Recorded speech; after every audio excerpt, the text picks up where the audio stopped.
everyone, it's Jessica Edwards in Wilmington, North Carolina. I had a great email question from someone moving basically several states away that met an agent at an open house, totally connected with, hit it off. Started out great. The agent seemed very eager and was very helpful, but it's turned into almost a pushiness that the buyer is feeling uncomfortable with. He feels like she is, and I love this, trying to sell him a house and not help him buy the house that is right for him.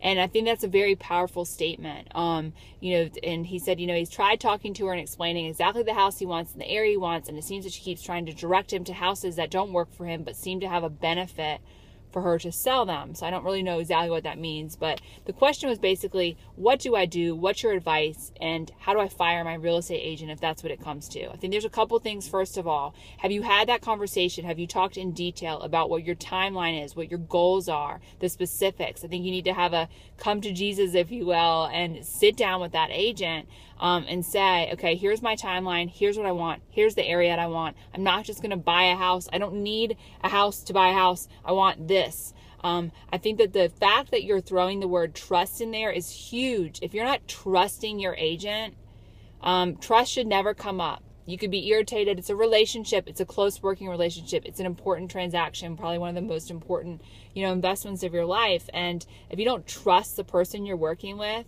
that's a huge red flag that makes me want to say, end the relationship, cut your losses, and move on. But I think that you need to have that conversation and also really decipher, is that agent that's being overly eager turned into a little bit of aggressiveness that is a good thing on your behalf, like when they're negotiating for you, when you make an offer and they're negotiating that offer, they're really going to go after it and get you the best deal they can and really, really work hard for you. But I think you need to have a very clear conversation on what your timeline is and what it is that you want. If you've done all those things and you still feel uncomfortable, end the relationship. Fire your buyer's agent. In North Carolina, you can end and fire your buyer's agent as long as it's done in writing. I think that you need to definitely give that agent a chance, have those conversations, and really think it through. But if it still doesn't feel right and you don't trust that agent, then move on. It's going to be better for everyone, the agent and yourself. So I hope that this helps. If you have any questions or comments, please always email me, jessicaedwards@seacoastrealty.com, or check us out at thecarolinasfinest.com. Thanks so much for listening. I hope you have a wonderful day.